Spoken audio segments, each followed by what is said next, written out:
صحیح بخاری حدیث نمبر 226۔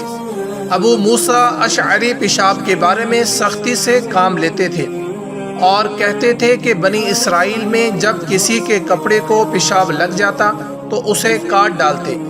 ابو حذیفہ کہتے ہیں کہ کاش وہ اپنے اس تشدد سے رک جاتے، کیونکہ رسول اللہ صلی اللہ علیہ وسلم کسی قوم کی کوڑی پر تشریف لائے اور آپ صلی اللہ علیہ وسلم نے وہاں کھڑے ہو کر پیشاب کیا۔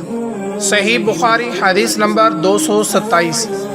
ایک عورت نے رسول اللہ صلی اللہ علیہ وسلم کی خدمت میں حاضر ہو کر عرض کی، یا رسول اللہ، فرمائیے ہم میں سے کسی عورت کو کپڑے میں حیض آ جائے تو وہ کیا کرے؟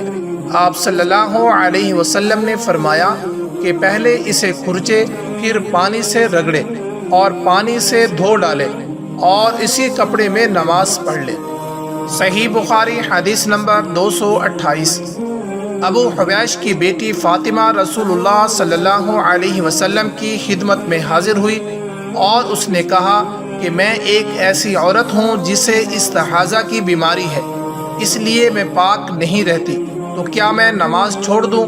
آپ صلی اللہ علیہ وسلم نے فرمایا، نہیں، یہ ایک رگ کا خون ہے، حیض نہیں ہے، تو جب تجھے حیض آئے تو نماز چھوڑ دے، اور جب یہ دن گزر جائیں تو اپنے بدن اور کپڑے سے خون کو دھو ڈال، پھر نماز پڑھ۔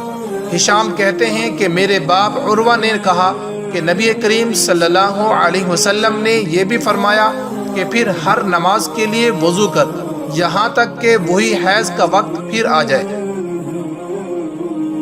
صحیح بخاری حدیث نمبر 229۔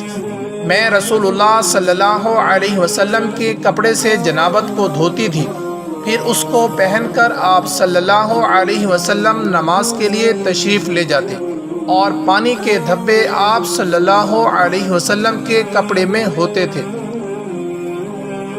صحیح بخاری حدیث نمبر 230۔ میں نے عائشہ رضی اللہ تعالی عنہا سے اس منی کے بارے میں پوچھا جو کپڑے کو لگ جائے، تو انہوں نے فرمایا کہ میں منی کو رسول اللہ صلی اللہ علیہ وسلم کے کپڑے سے دھو ڈالتی تھی، پھر آپ صلی اللہ علیہ وسلم نماز کے لیے باہر تشریف لے جاتے اور دھونے کا نشان یعنی پانی کے دھبے آپ صلی اللہ علیہ وسلم کے کپڑے میں باقی ہوتے۔